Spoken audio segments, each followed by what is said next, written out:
Hello everyone, how are you doing? This is MD Tech here with another quick tutorial. In today's tutorial, I'm going to show you guys how to turn off Google location tracking on the Google Chrome mobile browser for iOS and Android devices. So this should hopefully be a pretty straightforward process here, guys. And without further ado, let's go ahead and jump right into it.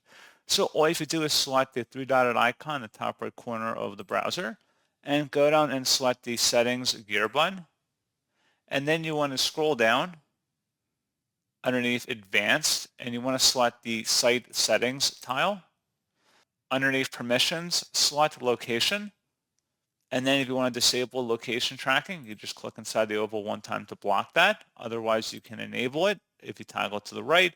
And it would just ask before allowing sites to know your location. Again, if you want to just turn it off entirely, just toggle it to the left. And that's all you have to do.